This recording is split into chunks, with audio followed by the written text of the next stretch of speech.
जय श्री कृष्ण दोस्तों, स्वागत है आपका आज की तेज एस्ट्रोलॉजी में। कृष्ण इज हैप्पीनेस, कृष्ण ही खुशी है, जैसे मैं हमेशा कहता हूँ। दोस्तों हम लोग आज बात करेंगे एक और इम्पॉर्टेंट वीडियो पे। ये हमको बताता है कि हमारे जीवन का डायरेक्शन क्या होगा, हम क्यों आए हैं। कई लोगों के जीवन में ये प्रश्न रहता है। वीडियो स्टार्ट करने से पहले चैनल को सब्सक्राइब अवश्य कर दीजिए, लाइक करिए, कमेंट करिए, सपोर्ट करते रहिए जैसे आप लोग कर रहे हैं। उसके लिए अति आभार है आप लोगों का। नोटिफिकेशन बेल अवश्य पुश कर दीजिएगा ताकि मेरे द्वारा पोस्ट किए गए वीडियोस आपको टाइम टू टाइम मिलते रहें। डबल रिक्वेस्ट है, नोटिफिकेशन बेल अवश्य पुश कर दीजिएगा।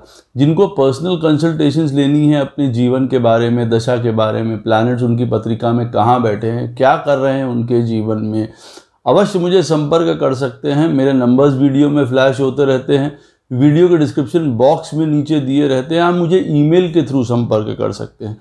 इतना ध्यान रखिएगा बंधुओं, जो पर्सनल कंसल्टेशंस होती हैं वो पेड होती हैं। जिनको ज्योतिष विद्या सीखनी है, न्यूमरोलॉजी सीखनी है, वास्तुशास्त्र सीखना है, संपर्क कर सकते हैं। बहुत आसान है, इन्हीं नंबरों पे मैसेज करके, व्हाट्सएप के थ्रू, ईमेल के थ्रू कोर्स के बारे में पूरा विवरण प्राप्त कर सकते हैं। तो दोस्तों जो ये वीडियो है कि हमारे जीवन की दिशा क्या होनी चाहिए, आप क्या करने के लिए यहाँ आए हैं, ये बहुत इम्पॉर्टेंट वीडियो है देखिए। और ये संबंधित है हमारे जीवन की पहली अंतरदशा से। मैंने एक पहले वीडियो बनाया था कुछ समय पहले कि हमारे जीवन की प्रथम दशा। देखिए वो जो हमारे जीवन की पहली दशा होती है किसी भी प्लैनेट की, आप ये मान के चलिए कि वो आपकी पत्रिका में जहाँ पे बैठा होता है वो आपके जीवन का एक वृतांत बता देता है कि जीवन कैसा बीतने वाला है। अच्छा बीतने वाला है, मीडियम बीतने वाला है, या चुनौतियां या परेशानियां ज़्यादा होंगी। एक तरीके से आप कह सकते हैं कि मिरर होता है, एक तरीके का आईना होता है आपके लिए। जो ये अंतरदशा का प्लैनेट होता है हमारे जीवन में, वो हमको बताता है कि हमारे जीवन का डायरेक्शन क्या होना चाहिए, या हम क्या करने के लिए आए हैं, हमारा जीवन किस तरीके से आप व्यतीत कर सकते हैं, ये यूँ आप कह सकते हैं। तो हमारी जो पहले जीवन की अंतरदशा होती है वो बहुत इम्पॉर्टेंट होती है इस मामले में। देखिए तो अगर हम लोग उदाहरण लें कि ये इससे हमको पता क्या चल जाता है। देखिए इससे हमको अपने जीवन का ओवरऑल डायरेक्शन पता चलता है। हमको पता चलता है कि हम यहाँ क्यों आए हैं, हम क्या कर सकते हैं, हमें क्या करना चाहिए। अभी मैं आपको उदाहरण के तौर पे देखिए कुछ चीज़ें बता रहा हूँ जिससे आप इस चीज़ को रिलेट कर पाएंगे और फिर अपनी पत्रिका में भी इस चीज़ को अच्छे से समझ पाएंगे। मान लीजिए उदाहरण के तौर पे आपका लगन है वृश्चिक और आपका जन्म हुआ है चंद्रमा की अंतरदशा में। आप मान लीजिए अब चंद्रमा आपके 9th हाउस में बैठा हुआ है। वृश्चिक लगन में 9th हाउस में चंद्रमा अपनी ही राशि का होता है, कर्क राशि वहाँ पे पड़ती है। अब देखिए ये अंतरदशा का प्लैनेट 9th हाउस में बैठा हुआ है वृश्चिक लगन के लिए उदाहरण के तौर पे। अब मान लीजिए कि आपके लगन का स्वामी जो है, मतलब वृश्चिक लगन का जो स्वामी है मंगल महाराज, मान लीजिए वो अष्टम में बैठे हुए हैं। अब ऐसी स्थिति में देखिए 2-3 बातें हैं इस चीज़ को लेके कि देखिए अब अगर हमारे लगन का स्वामी अष्टम में चला गया है तो हमारे जीवन में स्वास्थ्य संबंधित हमको प्रॉब्लम्स रह सकती हैं, या हो सकता है हमको अपने जीवन में शुरुआत के समय में हमको अपने जीवन का सही दिशा ना मिले। लगन का स्वामी अष्टम स्थान में बैठा हुआ है, स्वयं के अपने निज कारणों की वजह से जीवन खराब होने की, या बिल्कुल आप यूँ समझ सकते हैं सत्यानाशी के कार उस पे पहुँच जाए, लिमिट पे पहुँच जाए, वर्ज पे पहुँच जाए। अब लेकिन क्या ऐसा होगा? अब 9th हाउस में जो अंतरदशा का प्लैनेट है चंद्रमा, वो आपके बैठा हुआ है, वो ऐसा शायद शो नहीं कर रहा है अंततः। तो वो आपको क्या बता रहा है, और बड़ा उसके बारे में बड़ी आपको सीख और बड़ा आपको एक डायरेक्शन भी प्रदान कर रहा है। अब डायरेक्शन क्या प्रदान कर रहा है कि देखिए 9th हाउस है हमारी अपनी लर्निंग से, स्पिरिचुअलिटी से, रिलीजन से, हमारे अपने ट्रेडिशन से, वैल्यू से, पिता से, जर्नी से, फॉरेन से। आपके जीवन की फिलॉसफी, आपके जीवन के डायरेक्शन, आपके जीवन की गति अगर इस तरफ रहेगी तो बहुत उत्तम रहेगा आपके जीवन में। आपको एक ये बात पता चल गई कि हाँ, हमारी अंतर्दशा का प्लैनेट 9th हाउस में बैठा हुआ है। उदाहरण जो हम लोगों ने वृश्चिक लगन का जैसे यहाँ पे लिया है और वो चंद्रमा है, तो हमने देख लिया कि भाई हमको अपनी माता से भी प्रेम हो सकता है। चंद्रमा माता का क्योंकि कारक है। पिता से हम प्रेरित हो सकते हैं क्योंकि 9th हाउस का लॉर्ड है। वो चीज़ें भी बता रहा है, उनकी सेवा भी बता रहा है और उनसे हमको मदद भी बता रहा है। आप यूँ कह दीजिए उनसे हमको लाभ भी बता रहा है, क्योंकि 9th हाउस का प्लैनेट 9th में बैठा हुआ है और माता जी से भी बता रहा है। हाँ, यहाँ पे ये एक अलग बात है कि वृश्चिक लगन का अगर हम लोग उदाहरण ले रहे हैं, यहाँ पे उदाहरण आप और अपनी अपनी पत्रिकाओं में जब लेंगे तो चंद्रमा की पोजीशन ये नहीं रहने वाली है, और या जो आपके अंतर्दशा का प्लैनेट होगा वो आप अपने हिसाब से देखिए, उसको समझने का प्रयत्न करिएगा। लेकिन जो मैं बता रहा हूँ उसको आप समझिए कि आपके अब अंतर्दशा का प्लैनेट यहाँ बैठा हुआ। अब मान लीजिए आपके इसी लगन में 10th हाउस का लॉर्ड सूर्य है और वो 4th हाउस में बैठा हुआ है। मान लीजिए वृश्चिक लगन का ही देखिए, ये सिनेरियो हम लोग ले रहे हैं एक कि आपके लगन का स्वामी आ गया 8th में, 10th हाउस के जो लॉर्ड हैं सूर्य देवता वृश्चिक लगन के लिए वो 4th में चले गए। अब आदमी अपने जीवन में कौन से डायरेक्शन में बढ़े, कहाँ जाए, देखिए वैसे अगर देखा जाए जिनको मालूमात है, जिनको जानकारी है, जो इस चीज़ को समझ सकते हैं, वो पहले समझ जाएंगे कि देखिए जीवन में कहीं ना कहीं एजुकेशन से, लर्निंग से, गुरु से, स्पिरिचुअलिटी से, अकल्ट से इनका जो पाला है वो पड़ने वाला है, ऐसे चार्ट में अगर देखा जाए। क्योंकि 10th हाउस का लॉर्ड 4th में बैठा हुआ है, प्रॉपर्टी से भी रिलेटेड है, ज्ञान से भी रिलेटेड है, स्पिरिचुअलिटी से भी रिलेटेड है। लगन का स्वामी 8th में आ गया और हमारी अंतर्दशा का स्वामी जो मेन हम लोगों का टॉपिक है वो 9th में चला गया। तो क्या हमारे जीवन का जो डायरेक्शन है हमको पता नहीं चल सकता है कि भाई अगर हम किसी ना किसी प्रकार का, आप मान लीजिए गवर्नमेंट सर्विस की तरफ चले जाएं, फॉरेन रिलेटेड सर्विसेज की तरफ चले जाएं, एजुकेशन की तरफ चले जाएं, मतलब टीचिंग में किसी भी प्रकार की फिलॉसफीज़ में चले जाएं, या आप मान लीजिए पुजारी इस तरीके के स्पिरिचुअल टीचर की तरफ चले जाएं हम अपने जीवन में, हमको क्या फ़ायदा नहीं होगा? बिल्कुल होगा, वही हमारे जीवन का डायरेक्शन है एक्चुअली में अगर आप पूछेंगे तो। और यहीं पे बैठा हुआ देखिए फॉरेन, और जैसे मैंने आपको चीज़ें बताई हैं उस तरीके का चीज़ें देखिए हमारी अंतर्दशा का प्लैनेट शो कर रहा है। अब हमको अगर पहले से ही ये चीज़ पता हो, उदाहरण के तौर पे अब किसी का भी चार्ट है, उसको मालूम है कि उसके अंतर्दशा का प्लैनेट कहाँ बैठा हुआ है, 9th हाउस में, उसको अंततः कहाँ जाना है, इन सारी चीज़ों की तरफ जाना है। ये चीज़ें उनके जीवन में इम्पॉर्टेंट रहने वाली हैं, उनके ट्रेडिशन, वैल्यू, स्पिरिचुअलिटी, धर्मा, मदर, फादर, लर्निंग, एजुकेशन, ज्ञान, ये सारी चीज़ें देखिए इम्पॉर्टेंट रहने वाली हैं। यहाँ पे देखिए आपको अंतर्दशा के प्लैनेट से पता चल गया कि जीवन का हमारा डायरेक्शन क्यों है, हम यहाँ आए क्यों हैं, भाई हम क्यों आए हैं यहाँ पे।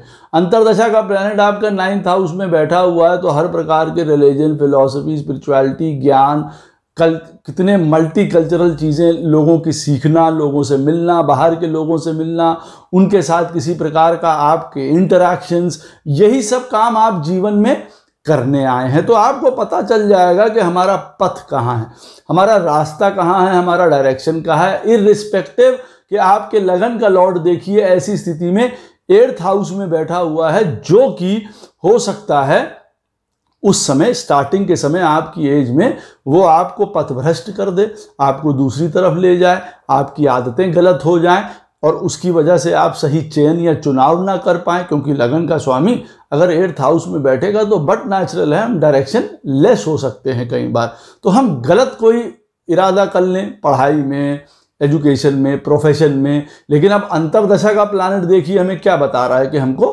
किस तरफ जाना चाहिए। इसको एक स्टेप और आप अगर फर्दर करेंगे तो आप यहाँ देखेंगे कि कर्क राशि में अगर आपका जो हम लोगों ने उदाहरण लिया, मैं उसी के ऊपर रह रहा हूँ ताकि आपको चीज़ समझ आ जाए।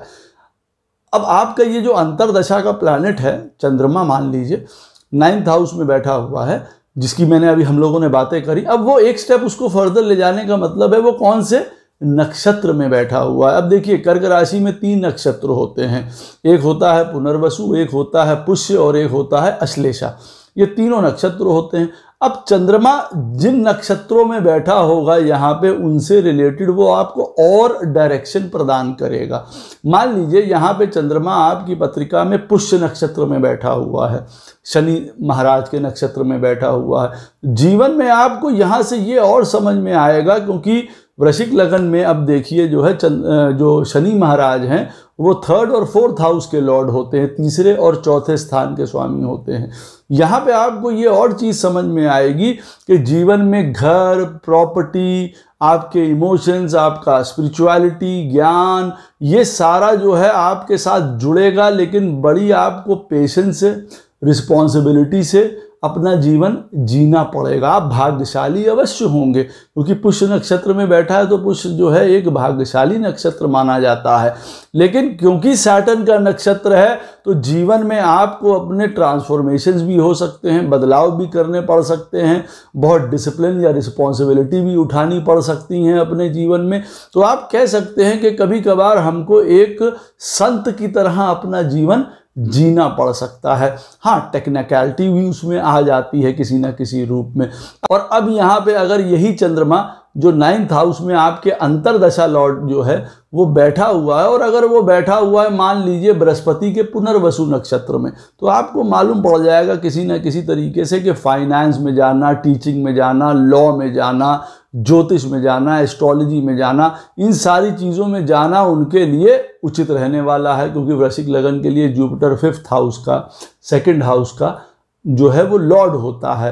और चंद्रमा बृहस्पति के नक्षत्र में बैठेगा तो बट नेचुरल है उनसे रिलेटेड ही काम करेगा, फॉरेन से रिलेटेड भी काम हो सकते हैं, फाइनेंसेस हैं, टीचिंग है, किसी भी प्रकार की एजुकेशन लाइन है, इन सब में वो देखिए जा सकता है। यहीं पे अगर अश्लेषा नक्षत्र में बैठेगा, मरकरी के नक्षत्र में, यहाँ पे चंद्रमा 9th हाउस में बैठेगा तो कई प्रकार के विविध टेक्निकलिटीज़ में पड़ सकता है, फाइनेंस में देखिए चीज़ें जा सकती हैं यहाँ पे। तो हम इसको समझ सकते हैं कि हम इन तरफ रहते हुए भी 9th हाउस में हमारी अंतरदशा का है तो हमारा डायरेक्शन क्या होने वाला है, और अंततः हमको उससे क्या फ़ायदे और क्या हमको उससे नुकसान भी देखिए हो सकते हैं, क्या क्या चुनौतियां आ सकती हैं। अब जैसे यहाँ पे चंद्रमा आपके बुध के नक्षत्र में बैठा है तो बट नेचुरल है यहाँ पे आके कि आपका जो माइंड है कभी कभार रेस्टलेस रह सकता है, बहुत एंग्जाइटी रह सकती है, अनसर्टनिटी रह सकती है, बहुत तेजी रह सकती है। अष्टम स्थान का स्वामी है यहाँ पे बुध महाराज। वृश्चिक लगन वालों के लिए तो किसी न किसी प्रकार का पिता के साथ प्रॉब्लम हो सकती है, उनके साथ आपको हो सकता है कोई कर्मा आपका बाधित हो, रुक जाए, किसी प्रकार का उनके साथ आपका ये चीज़ हो सकती है। तो कहने का मतलब है इससे हमें पता भी चल सकता है हमारा डायरेक्शन, हम क्यों आए हैं यहाँ पे और उनमें कौन कौन सी हमको ऑब्स्टिकल्स पेश आ सकते हैं। तो अंतरदशा का प्लैनेट बहुत इंपॉर्टेंट होता है। अब इसी तरीके से आप एक दूसरा उदाहरण लीजिए तुला लगन की पत्रिका का ही, और लगन का स्वामी मान लीजिए 10th हाउस में बैठा हुआ है और वही आपका अंतरदशा का लॉर्ड है शुक्र महाराज। तो अब आपको पहले एक चीज़ ये समझ आ गई कि जो हमारे अंतरदशा का लॉर्ड है वो शुक्र है। इसका मतलब क्या हो गया कि हमारे जीवन में प्लेजर, कंफर्ट, लग्जरीज, एक स्टाइल, एक प्रेम, ये बहुत एक इम्पॉर्टेंट चीज़ रहने वाले हैं, सजावट और ये सारी चीज़ें। अब 10th हाउस में बैठा है, हमको क्या डायरेक्शन मिल रहा है, हम क्यों आए हैं, बट नेचुरल है। अंतरदशा का स्वामी लगन का मान लीजिए शुक्र महाराज हैं जैसे, अब वो वहाँ पे बैठे हुए हैं, हमारा डायरेक्शन क्या होगा, हमारा डायरेक्शन बट नेचुरल है काम, हमको अपना नाम करना, हम लोगों के साथ रहना चाहते हैं, एक तरीके से दुनिया के बीच में रहना चाहते हैं। आप ऐसे इंसान को अगर कहेंगे कि आप घर पे बैठ के कोई काम करो, एक जगह टिक के कहीं काम करो, वो नहीं कर पाएगा। आपका अंतरदशा का लॉर्ड अगर 10th हाउस में बैठा हुआ है, वो डायरेक्शन शो कर रहा है कि आपको दुनिया से मिलना, दुनिया में जाना, अपने आप को शोकेस करना, अपने आप को रिप्रेजेंट करना बहुत ज़्यादा यहाँ पे अच्छा लगेगा। पब्लिक में रहना, मार्केट प्लेसेस, ये सारी चीज़ें, घूमना फिरना। आप अब उस हिसाब से अगर आप देखे जाएं तो आप अपने प्रोफेशन उसी हिसाब से चुन सकते हैं। तो आप देखिए कितना बड़ा हमको इंडिकेशन मिलता है कि हमारे जीवन का डायरेक्शन क्या होने वाला है यहाँ पे। अब लगन का स्वामी है, जैसे तुला लगन के लिए बताया वो 10th हाउस में यहाँ पे बैठा हुआ है। तो आप जीवन में अपने क्षेत्र चुन सकते हैं, सारी चीज़ें हैं। लेकिन यहाँ पे हमको ये भी पता चलता है कि मान लीजिए कि अब अंतरदशा का स्वामी यहाँ पे तो आपके बैठा हुआ है, तुला लगन के जैसे हमने उदाहरण दिया कि वो 10th में बैठा है, तो जीवन में मान सम्मान, आपका ईगो, आपकी प्रेजेंटेशन और बाहर काम करना, लोगों में रहना, वर्किंग रहना, जीवन में एक ये चीज़ें बहुत अच्छी लगती हैं। घर को अपने बिल्कुल अप टू डेट करके रखना, अपने आप को बिल्कुल एकदम टेक अप करके रखना कि हाँ भाई हम बाहर निकलें तो हमारा मान सम्मान हो, हमारी इज्जत हो, हमारा ये हो। तो कई प्रकार से आप समझ सकते हैं गवर्नमेंट रिलेटेड या जितने भी आप ऊंचे काम सोच सकते हैं यहाँ पे बैठ के आप वो कर सकता है जो वीनस से रिलेटेड होते हैं। ऑफ कोर्स कंप्यूटर्स उसमें आता ही आता है, या इलेक्ट्रॉनिक्स आता है, कंप्यूटर्स आता है, क्योंकि जो वीनस के अंडर आती हैं भी ये भी चीज़ें। अब देखिए यहाँ पे पॉइंट मैं क्या बताने जा रहा था कि अब आपके 10th हाउस का तुला लगन में 10th हाउस का लॉर्ड मान लीजिए कि वो खराब स्थिति में बैठा हुआ है, वो मान लीजिए 12th में बैठा हुआ। तो अब यहाँ पे देखिए प्रॉब्लम आ सकता है हमारा डायरेक्शन लेस होने के लिए, हम कहाँ जाएं, क्या करें, किन क्षेत्रों में जाएं। तब आप वीनस से रिलेटेड क्षेत्रों के हिसाब से आराम से अपने जीवन के क्षेत्र या आप अपने जीवन के प्रोफेशंस चुन सकते हैं। 8th हाउस को मत भूलिएगा, देखिए, क्योंकि तुला लगन के लिए वीनस 8th हाउस का भी लॉर्ड होता है, और अगर वो आपका अंतरदशा का लॉर्ड होकर 10th में बैठा है तो इंश्योरेंस है, बैंकिंग है, फाइनेंसेस हैं, ये सब भी देखिए वहाँ पे प्रोजेक्शन में आ जाएंगे। तो ये आपके जीवन की दशा भी हो सकती है, काम करना बाहर किसी भी प्रकार का, आप उन तरीकों के कामों में जीवन में जा सकते हैं। तो हमें मालूम पड़ जाता है कि हमारे जीवन का डायरेक्शन क्या है, हम यहाँ क्यों आए हैं, भाई क्या करने आए हैं, हम अपने उत्तरदायित्व पूरे करने आए, अपने कर्म पूरे करने आए हैं, लोगों से मिलने आए हैं, क्योंकि उनके साथ भी हमारा कहीं ना कहीं से कोई कर्मा मान लीजिए आप टकरा रहा है, आप जैसे यूँ कह सकते हैं। अब उदाहरण के तौर पे आप एक और मान लीजिए कि आपका जन्म जो है वो मीन लगन में हुआ है, और आपकी पत्रिका में मीन लगन में आपका जन्म हुआ है, और आपका जो अंतरदशा का जो लॉर्ड है वो मान लीजिए चंद्रमा है, और चंद्रमा आपके अष्टम स्थान में बैठा हुआ है। आपकी पत्रिका में चंद्रमा आपके अष्टम स्थान में बैठा हुआ मीन लगन का चार्ट है।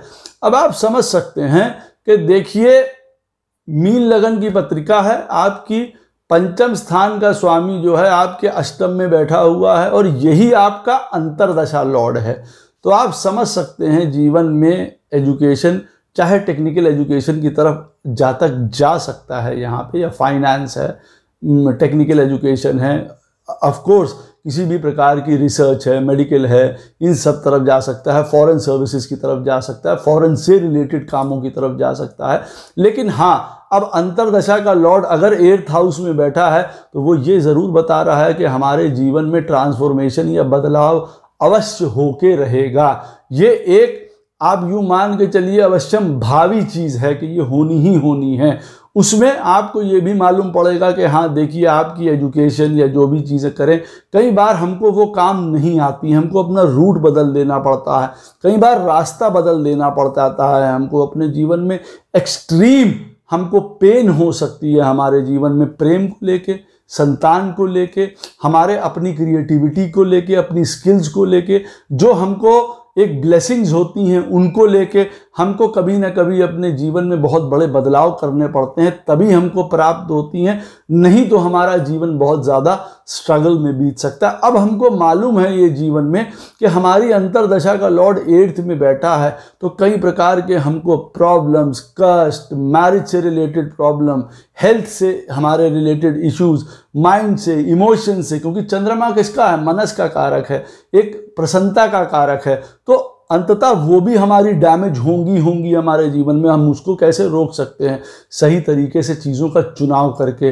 विजडम के पथ पे चल के, स्पिरिचुअल रह के, किसी ना किसी प्रकार से अपने आप को स्पिरिचुअलिटी से जोड़ के, रिसर्च से जोड़ के, गहनता से जोड़ के, गहराई से जोड़ के आप इन चीज़ों में बदलाव कर सकते हैं। भय, परेशानी, कष्ट आपको मोटिवेट कर सकते हैं जीवन जीने के लिए। जब ऐसी स्थिति में आपका आत्मा, मतलब जो आपके अंतरदशा का कारक है, अष्टम में बैठा हुआ है, जैसे यहाँ पे हमने चंद्रमा की बात करी, संतान से रिलेटेड प्रॉब्लम है, आपके अपनी एजुकेशन से, आपके अपने एक कद को लेके प्रॉब्लम है, पैसे को लेके बीच में प्रॉब्लम है, अवश्य है कि वो आपको अवश्य प्राप्त होंगे, चाहे दूसरों से प्राप्त हो जाए, ऐसा भी हो सकता है कि यहाँ पे दूसरे लोगों से भी पैसा प्राप्त होगा, अगर ऐसे मीन लगन में अष्टम में चंद्रमा बैठा हुआ, या दूसरे लोगों से काम करेंगे अगर तो भी पैसा प्राप्त होगा, उसमें फाइनेंस, लोन्स, इंश्योरेंस, बैंकिंग, ये सब सेक्टर्स भी आते हैं, कहने का अर्थ है। तो आप समझ सकते हैं कि अच्छा हमारा जीवन की अंतरदशा का जो लॉर्ड है मीन लगन के हम हैं और वो अष्टम में बैठा हुआ है अगर, तो हमारे जीवन का रास्ता कैसा होने वाला है, हम किस तरफ जीवन में जा सकते हैं। अब एक और उदाहरण लेते हैं हम लोग कि मान लीजिए कि आपका अंतरदशा का लॉर्ड है सैटर्न आपकी पत्रिका में और लगन है कुंभ और वो 5th हाउस में बैठा हुआ है। आप समझ सकते हैं लगन का स्वामी है, 5th हाउस में बैठा है, यही हमारे अंतरदशा का भी लॉर्ड है। तो हमारे जीवन का डायरेक्शन कहाँ जा सकता है, हम क्या करने आए हैं। देखिए कहीं ना कहीं जीवन में हमारे स्पिरिचुअलिटी है, मंत्र है, पूजा है, सिद्धि है, ब्लेसिंग्स हैं, ये सारी बहुत काम आने वाली हैं और हम इस तरफ मुड़ भी सकते हैं। हमारा जीवन जो है एक प्रकार का आप कह सकते हैं कि थोड़ा विजडम भरा, समझदारी भरा, रिस्पॉन्सिबिलिटी भरा बहुत पहले से ही होना चाहिए, यही क्योंकि आपका डायरेक्शन है शुरुआत से ही, जिसको कहा जाए कि हम जैसे थोड़े रिजर्व से हैं, थोड़ा अपने में चल रहे हैं, जीवन में एक प्रकार की कोल्डनेस है। चाहे प्रेम में भी अगर हम बात करें, ऐसा नहीं है सैटर्न 5th हाउस में बैठा हुआ प्रेम नहीं देगा, यहाँ पे अंतरदशा का लॉर्ड अवश्य देगा यहाँ पे, लेकिन कहने का यहाँ पे अर्थ है कि वो प्रेम जो है वो बहुत डीप हो सकता है, बहुत लंबा हो सकता है, लेकिन हो सकता है कई बार जिसको कहा जाए कि जो ऊपर ऊपर का प्रेम होता है वो ना दे। लेकिन यहाँ पे पंचम स्थान में बैठ के हमको हमारी संतान से रिलेटेड, बच्चों से रिलेटेड, हमारे जीवन में इन सारी तरफ हमारी दिशाएं हो सकती हैं, डायरेक्शंस हो सकते हैं, हमको उनकी रिस्पॉन्सिबिलिटी लेना, हमारा विजडम, हमारी समझदारी, हमारा ज्ञान, एक जीवन में हमारा राइज होगा, लेकिन धीरे धीरे धीरे धीरे हमारा राइज होगा, हमको पहले से जैसे पता चल जाता है। उदाहरण के तौर पे मैं बता रहा हूँ, कई बार स्टार्टिंग में बहुत ज़्यादा एक्टिवेटेड नहीं होता है ऐसा आदमी, जब लगन का स्वामी हो के 5th में बैठा हो सैटर्न और वो अंतरदशा हो आपकी पहली, उसका लॉर्ड भी अगर सैटर्न है उदाहरण के तौर पे मान लिया जाए यहाँ पे, तो हम मान सकते हैं कि ऐसे में जीवन जो है थोड़ा स्लो स्टार्ट हो सकता है। कई बार जीवन जो है धीरे धीरे धीरे आगे बढ़ता है, लेकिन बहुत सॉलिड, बहुत फाउंडेशन जिसकी उसकी मजबूत होती है, टेक्निकल नॉलेज अवश्य प्राप्त हो सकती है यहाँ पे सैटर्न अगर 5th हाउस में बैठा हो। लेकिन कई बार सैटर्न यहाँ पे अगर कोई दूसरा लगन हो, कोई दूसरी राशि हो, यहाँ पे तो उसकी फ्रेंडली राशि होगी, लगन उसका स्वयं का है, अंतरदशा का लॉर्ड जो है अगर सैटर्न है 5th हाउस में बैठा है, एजुकेशन से संबंधित, प्रेम से संबंधित, बच्चों से संबंधित, जीवन में राइज से संबंधित उनको प्रॉब्लम्स आ सकती हैं, बहुत ज़्यादा उनको परेशानी या तंगी हो सकती है। तो हमको उससे पता चल सकता है कि हमको इन्हीं चीज़ों से हमारे लाइफ में प्रॉब्लम्स आने वाली है और इन्हीं रास्तों से हम आगे बढ़ सकते हैं। पंचम स्थान हमारी स्किल्स का है, क्रिएटिविटी का है, गवर्नमेंट का है, पद का है, पोजीशन का है, बड़े कामों का है जिसको कहा जाए, लेकिन वो सैटर्न है तो थोड़े से ज़्यादा आगे बढ़ेगा, उसको हम ऐसे करके समझ सकते हैं। अब ऐसा आदमी अगर शुरुआत से ये सोच रहा हो उदाहरण के तौर पे कि मैं शुरुआत में ही बिजनेस खोलूँ और वो इतने करोड़ों रुपए का मैं स्टार्ट करूं, तो शायद ऐसा उचित नहीं रहेगा। शने शने काम करने से वो धीरे धीरे आगे बढ़ता रहेगा, आप ऐसा समझ सकते हैं। तो हमारे जो अंतरदशा का लॉर्ड होता है हमारे जीवन में, वो बहुत कुछ हमारे हिसाब से बताता है अगर हम उसको रीड करें। अब मालूम पड़ा आपके अंतरदशा का लॉर्ड जन्म के समय में मान लीजिए उदाहरण के तौर पे राहु महाराज है, वो 4थे स्थान पे बैठे हैं, तो घर, परिवार, प्रॉपर्टी, ये सारी चीज़ें हैं, एग्रीकल्चर है, अपना देश है, अपने लोग हैं, इन चीज़ों के प्रति हमारा लगाव रहेगा, रहता है। वहीं ड्यूटीज़ हैं, आप ये मान के चलिए उसमें रियल एस्टेट भी आता है, घर से रिलेटेड हर काम भी आता है, ट्रांसपोर्ट भी आता है, लॉजिस्टिक भी आता है, टेक्निकलिटीज़ भी आती हैं, इंजीनियरिंग भी आती है, अवश्य उसमें आती है। लेकिन कहने का मतलब है 4th हाउस के अराउंड, मदर के अराउंड, प्रॉपर्टी के अराउंड, इमोशंस के अराउंड हमारा पूरा जीवन यहाँ पे रहने वाला है। हम क्या करने आए हैं, हमारी क्या दिशा है, हमको पता चल जाता है कि हाँ हमारा अंतरदशा का लॉर्ड ये 4th हाउस है और राहु है। अब राहु से हमको ये भी पता चलता है 4th हाउस से रिलेटेड, अपने सुख से रिलेटेड, अपनी प्रॉपर्टी से रिलेटेड, अपने घर से रिलेटेड, अपनी मदर से रिलेटेड, या जैसे हम लोगों से बाहर, जो हम लोगों में पब्लिक जिसको कहा जाता है, उनमें हमारी छवि कैसी होनी चाहिए, धर्मयुक्त होनी चाहिए। क्योंकि राहु कई बार उन चीज़ों को निगलेक्ट करवा देता है, राहु उन चीज़ों को कई बार जो है फ़र्क करके दिखा देता है बाहर लोगों में। इमेज एक दूसरी बन जाती है, जिसको यूं कहा जाए। तो यहाँ पे हमको उन चीज़ों का भी ख्याल रखना बहुत ज़्यादा ज़रूरी हो जाता है। तो हमको पता चल जाता है कि अच्छा हमारे लाइफ का मेन सोर्स जो है वो यहाँ रहने वाला है। उदाहरण के तौर पे अब आपकी पत्रिका का कोई भी अंतरदशा का लॉर्ड होगा, आप देखेंगे कि वो कहाँ बैठा है, आप समझ जाएंगे कि आपके जीवन का डायरेक्शन ऐसा रहने वाला है, आपको किस हिसाब से चलना चाहिए। अब आपकी फर्स्ट अंतरदशा का जो लॉर्ड है वो मान लीजिए आपके जीवन में बृहस्पति है, और बृहस्पति आपके जीवन में, तो आपको पहले ये पता चल जाना चाहिए कि अच्छा ये बृहस्पति महाराज हैं, हमको ज्ञान से, स्पिरिचुअलिटी से, समझदारी से, विजडम से, बड़ों का सम्मान करने में, अपने रिलीजन को, अपने ट्रेडिशंस को, अपने वैल्यूज़ को, इन सबको सम्मान करके हमारे जीवन का एक डायरेक्शन तो ये जाता है हमारा। ऊपर से बृहस्पति आपकी पत्रिका में कहाँ बैठा हुआ है वो बताएगा। मालूम पड़ा पंचम स्थान में बैठा है तो किसी भी प्रकार के क्रिएटिव फील्ड में, किसी भी बच्चों से रिलेटेड फील्ड में, teaching, education, stock, investment, finances, banking, इन सारे में, गवर्नमेंट में, इन सब में हम अपना करियर भी बना सकते हैं। वो हमारा डायरेक्शन भी हो सकता है। मंत्र सिद्धि, पूजा पाठ, एस्ट्रोलॉजी, इन सब तरफ भी देखिए वो आपको रुझान दे सकता है। ऑफ कोर्स बच्चों के साथ आपका जीवन बीते, उनके कामों के लिए जीवन बीते, वो भी बहुत आपके लिए। तो आपको एक अपने जीवन के लिए स्पष्ट रूप से एक डायरेक्शन मिल जाता है अगर आप अपने अंतरदशा के लॉर्ड को सही तरीके से रीड कर गए। वो कहाँ बैठा है, कौन सा है, वो नीच का है, रेट्रोग्रेड है, कौन सी राशि में बैठा हुआ है, उसके साथ कौन लोग बैठे हुए हैं, उसको मदद करेंगे उस डायरेक्शन में, उस जहां हमको जाना है कि वो उसको नीचे घसीटेंगे, ये आपको वहां पे और पता चलेगा, आप उससे समझ सकते हैं। आशा करता हूं ये वीडियो आपको अवश्य पसंद आएगा, इससे आपको एक नई दिशा भी मिलेगी। कोई भी प्रश्न हो इस वीडियो से संबंधित अवश्य मुझसे कमेंट सेक्शन में पूछ सकते हैं। कोशिश करूंगा उसका उत्तर मैं आपको अवश्य प्रदान करूं। वीडियो कैसा लगा उसकी राय अवश्य दीजिएगा। राधे राधे, जय श्री कृष्ण।